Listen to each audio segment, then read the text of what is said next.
What's up, Dunwoody? Welcome back to the podcast. It's all about Dunwoody, Georgia. Matt Weber, the host. I'm a real estate agent, local guy who's just trying to put out the word in the community and talk to all the people in the community that are making a difference. Show's brought to you by Dr. Brett Friedman, Village Orthodontics, a friend of both of ours. And Erika, you're just somebody who I've seen. I guess we met originally from the Peachtree Charter.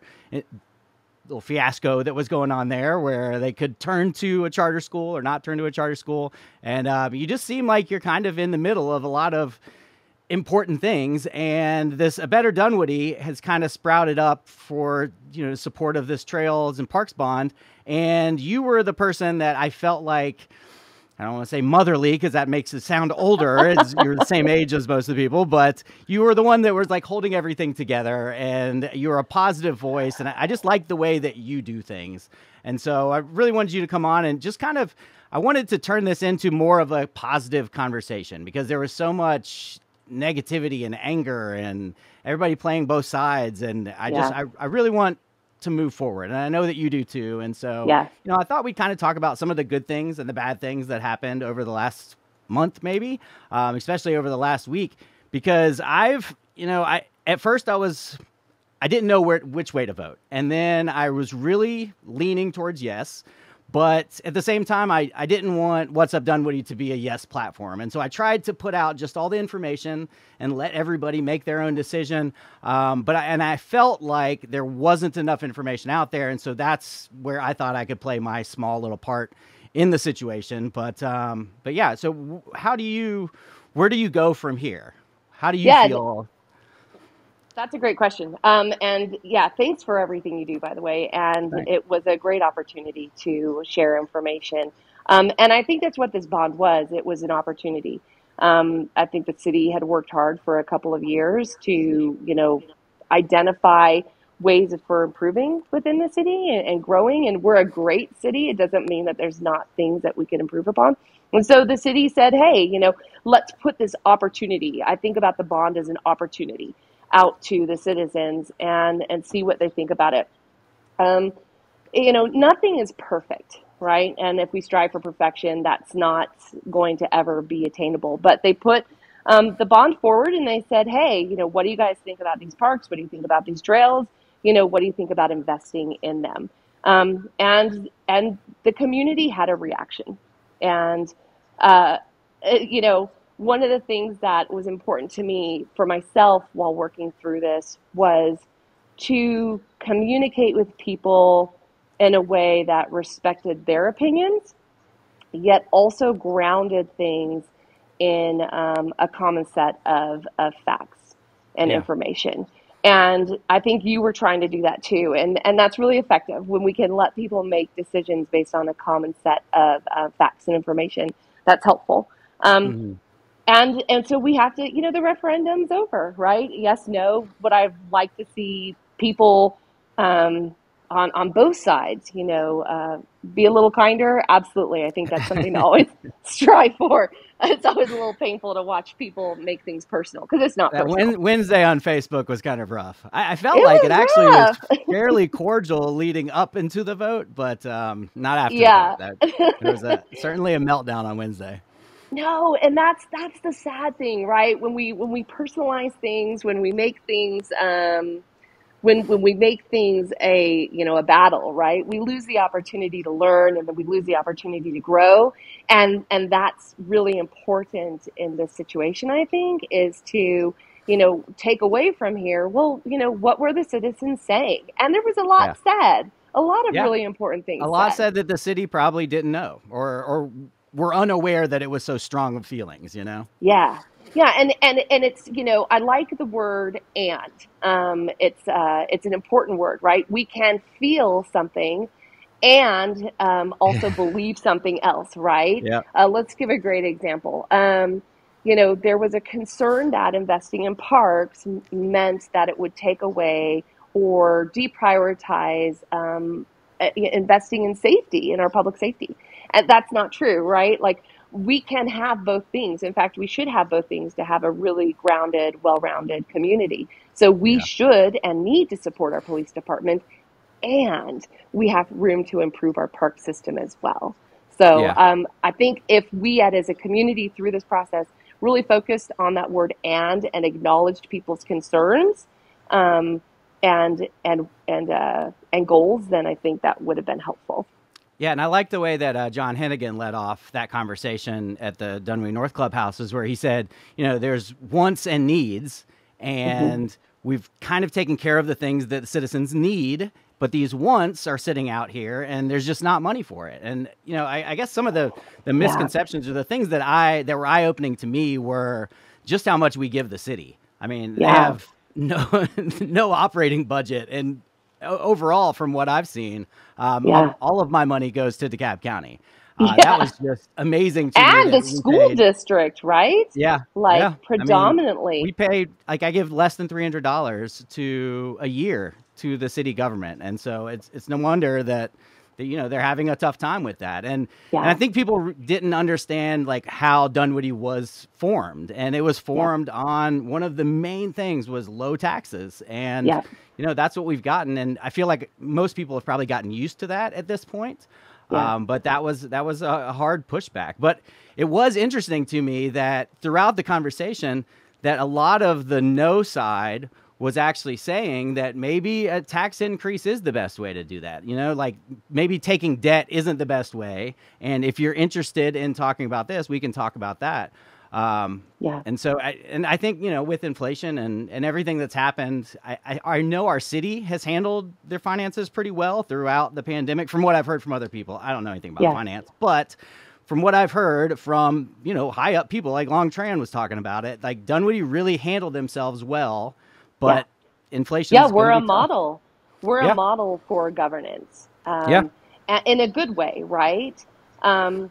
It doesn't mean that we don't have hurdles that we're having to overcome. I mean, that's any organization, that's any city, that's any entity. Um, Right. but to your point, yeah, we were founded in a very fiscally conservative manner, Yeah. and the concept was is that if the community says, that they value something, they need something, then the city council should go back and ask the community. That was the whole concept. And we Yeah. were founded also around That's the way three it should major be. things. Yeah, parks, paving, and police. I think, Hmm. we do that well. But to John's point, we need to talk about needs and wants in a way that is that's honest, right? So when we talk about the police department, there is a way to identify if we have enough police officers to serve our community. We can actually do the same thing when we talk about parks, for example. Um, we can identify if we have enough park space, and it doesn't have to just be a feeling. I love Brookrum Park. I think it's fantastic. It's amazing. I Yeah. love the Dunwoody Nature Center. We have a couple of really nice parks here. But if we look at statistically and data wise to differentiate between want and need, we can look at park data and realize that Dunwoody only has 4 acres per thousand residents. And that nationally, the expectation is that for a city our size, we would have 10 acres per thousand residents. So Yeah. we are underserved. It is an area of need. And kind of as a point of privilege, I'm a planning commissioner for the city.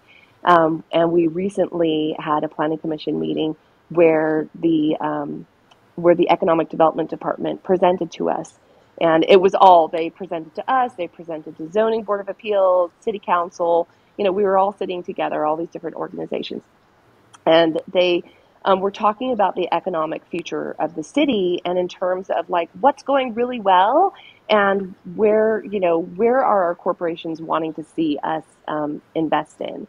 And by the way, everyone should know, like, when the corporations say they want us to invest in, they mean themselves too. They pay city Right. taxes as well, right?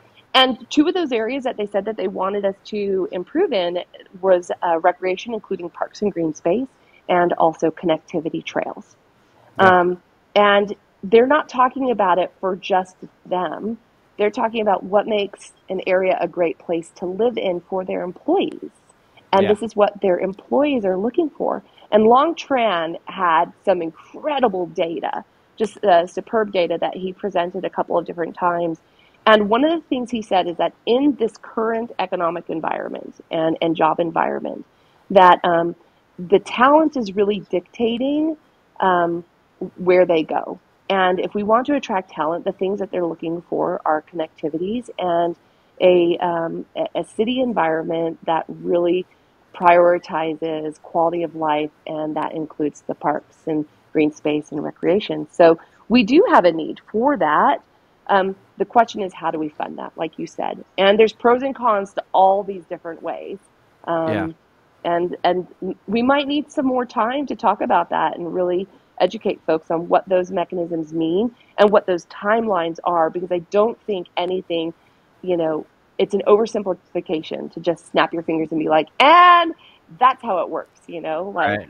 I don't know, maybe we need to do a Venn diagram. This is going to be the teacher in me coming out. Yeah. I like to put everything on my whiteboard.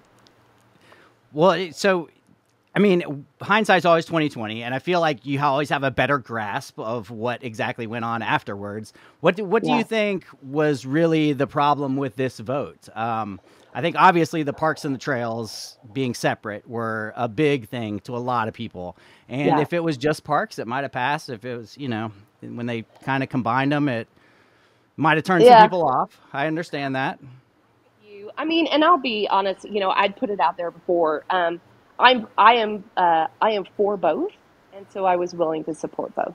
I Yeah. also understand the trail system, and again, I have a unique perspective where I felt like, you know, I felt like we would get to a place where we honored, residents, who may be impacted, and simultaneously build something that worked out well. But compared to the park plan, I did not feel that it was as well communicated or vetted.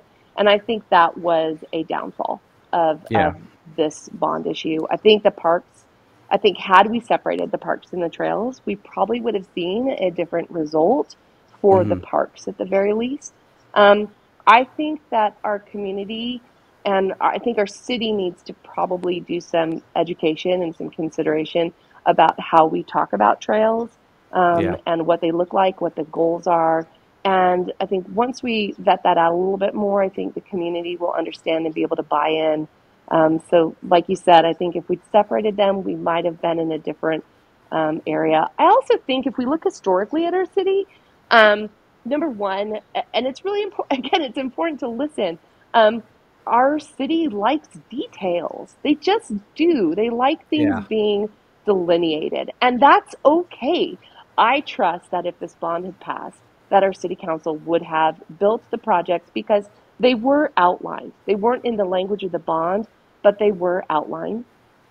So I knew what we were getting, and I think most people did too. And it's also okay that people wanted to see that on the ballot Yeah. outlined more specifically. So I think that's something that the city should listen to if they do this again. I think that Yeah. they should, be more specific. And I think the other big takeaway is that the parks plans were out there, they were specific, people knew what they were getting, and that is easier to vote on. It is expensive to invest in those plans, and so the trails did not have those plans. Um,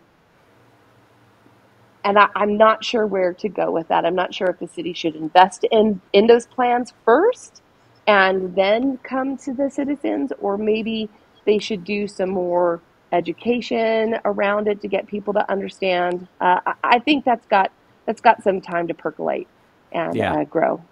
But Yeah. I And would like to see the city come back.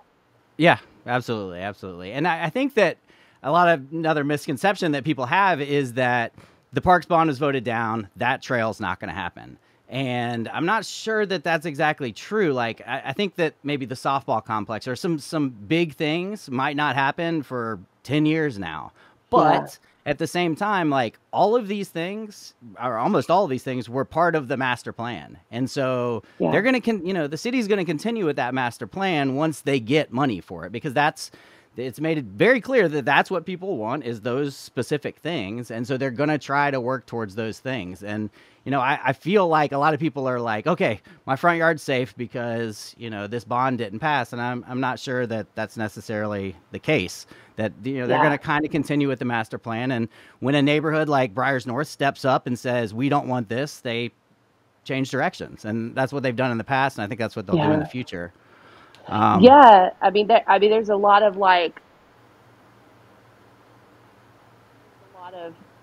could this happen? Would this happen? And what we know is that, what's not happening, in the immediacy that it would have happened is everything that was on the bond. Yeah. Because the truth is like, on Wednesday, then what would have happened is those parks would have gone out for an RFP. And so that's a request for proposal. So those parks would have gone out for a request for proposal, and very quickly we would have been seeing those parks move in motion. Yeah, we're not going to see that. I know the city has some federal funding for trails, and but federal funding comes with a caveat. They want a 1-to-1 match, right? So if you've got $7 million in federal funding, then you need $7 million of city funds. Okay. Where's that $7 million going to come from? I mean, we don't have $7 million in money just sitting there. Otherwise, they could build that project, right? They could build something. So the question is, where does that money come from? Most of the money that we do these big capital projects, they don't come from the general operating fund. They've traditionally come from, for example, DeKalb Parks bonds. They've come from sales of city property, but they haven't come from our general operating budget. So that's going to be some hard questions that may need to be asked. If the city ends up prioritizing this, then what capital assets do they have available? What assets do they have available that they could utilize to make some of these projects happen? Right. And I think it's important for the citizens to know that, it's not so easy just to raise our city tax base, right? Yeah. To get more money in our operating budget. Again, it's not a snap your fingers, make it happen kind of thing. Our city founders made that a more difficult process that I believe has to happen by referendum. Yeah. So again, we're talking, to your point, I don't know if it's going to be 10 years, but we're not talking the RFPs that would have gone out on Wednesday. They were just starting up. Yeah. Yeah. And I don't know. I just feel like there's a lot over the last few days. I've just read a lot and kind of understood more where the no's were coming from. Wildcat Park. It seems like the people around Wildcat Park weren't sure if they wanted a brook run there. They were okay with their passive parks, and I don't know. Yeah, it seems like the city at least is going to take something from this, hopefully. And that's the question. Like, and I hope they will too. There were a couple of people, and that's when you look at the data up in the the area by Wildcat Park, the bond was defeated pretty resoundingly. Yeah. And in fact, that's surprising to me. Around the village, I would have thought they wanted trails through the village. But it was kind of the opposite of what I thought, honestly. It was. And what's really interesting is when you look at the data, there was more support over by Brook Run Park for the bond. And they have Brook Run Park. So, it begs the question, do they see like, oh, wow, this park's really amazing. It's a nice thing to have such close access to. We want other folks to have that too, right? Yeah.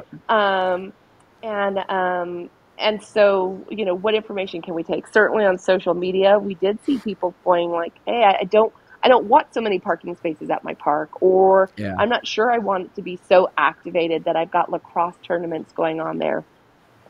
The but to that is I will say that the city did a lot of park engagement, and that's one of the reasons why the softball fields aren't over at the Wildcat Park, is because they did so much civic engagement that they heard that that's not what they wanted. So they landed on a park plan that I thought was pretty reflective of the community's desires, but maybe not. I think that we probably could have interpreted more about that if, to the point earlier, if the parks and the trails had been separated. What was it a referendum on? Again, I think both are great opportunities. I was willing to support both as a package, but I think our community has said through this vote that they'd like to see them moved apart, and that's okay. Right. Yeah, that's okay. I mean, I don't know. I just feel like a lot of good has happened from this, and it would have been, in my opinion, not maybe everybody's opinion, but it would have been nice to have an influx of money to do all these things. But it seems as if the city has started to realize that we're not Alpharetta, and we're not Roswell, and all these other cities are looking at us like, why would they not pass that bond? But a lot of people moved to Dunwoody because of like when you can get, how you can get to Atlanta, like Oh accessibility yeah, to everything. And we just don't have a lot of space for tearing up people's front yards to put 12-foot paths in. yeah, And that just doesn't look good to some people. And I yeah, understand that now even more than ever. yeah. But I guess that it's just a slow process. If we, for the people that do want to be like the Alpharettas, I think they maybe have to go back and rethink what exactly Dunwoody is going to be. It's an apples to oranges comparison when we It talk really about is. Alpharetta, right? It's, I mean, and even talking about the Beltline is an apples to oranges. But my but um, is that there are important takeaways in terms of what those things can do when we activate a community, Yeah. and but we don't have to look at them to copy, exactly what they're doing. I think it's a mistake to do that. Yeah. But it is important to look at a community that has an incredible softball community, a very, strong lacrosse community, a very strong soccer community. We've got a ton of kids. I think the average age in our city is 36, right? Which means Yeah. we've got a ton of kiddos. And so, we are underserved for field space. We are underserved for parks. And so that's, it is important to look at that. We don't have to look at somebody else to look at And ourselves and be like, compare. hey, we've Yeah. got room to improve here. And in terms of 12-foot sidewalks, um, I think that it's a good discussion to have. Again, learning opportunity. Things don't have to be 12-foot sidewalks, Yeah.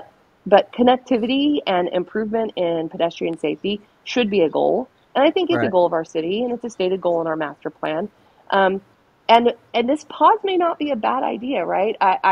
I'm looking at Peachtree Middle. I take my boys there every day, and I've got kids on e-scooters and e-bikes riding up to the school. And another thing that you heard on the community forum and just in general was, what about those electric bikes? I mean, these paths are really nice until an electric bike whizzes So they get by you. filled with them. Yeah. Right. So maybe we need to reconsider what some of those paths look like. This doesn't have to be a bad thing. Having a pause and a room to breathe and reevaluate is really Yeah. good.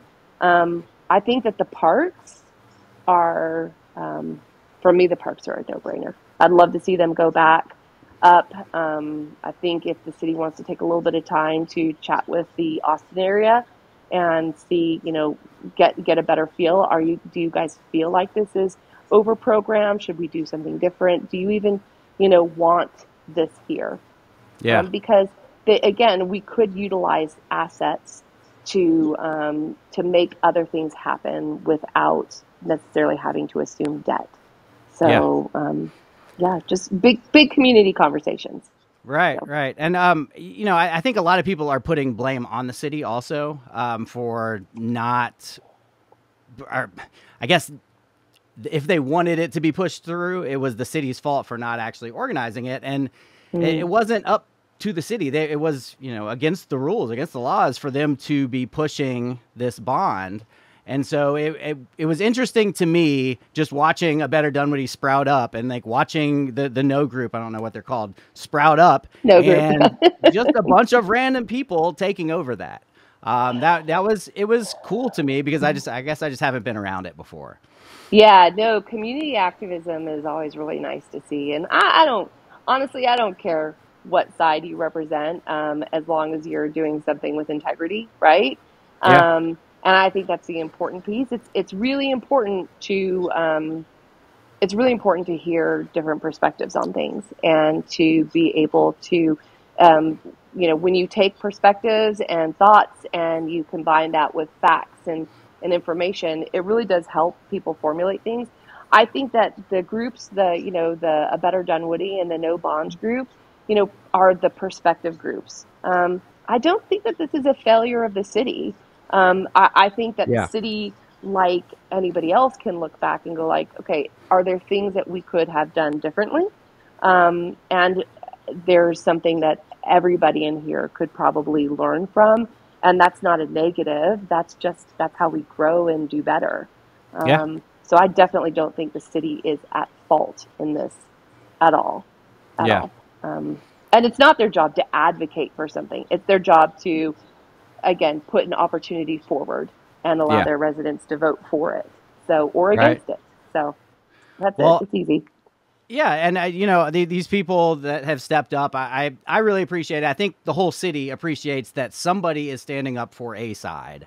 Yeah. And it did maybe got a little tense at times, but I feel like it was a good conversation, and I hope that the conversation just continues to move forward.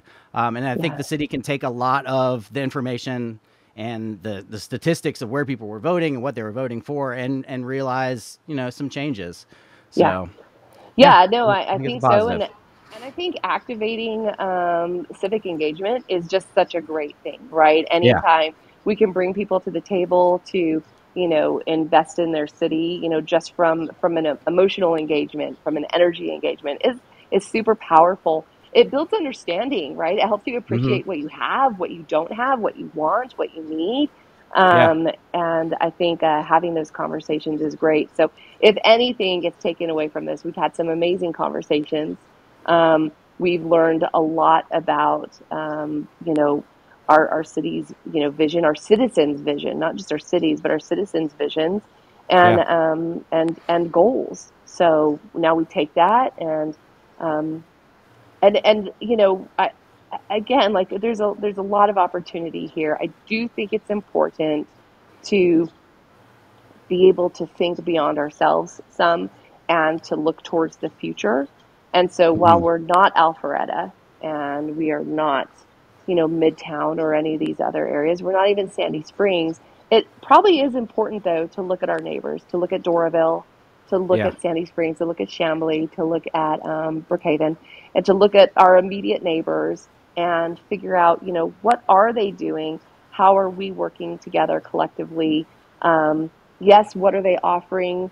But also, what do those offerings look like in terms of quality of life for our residents?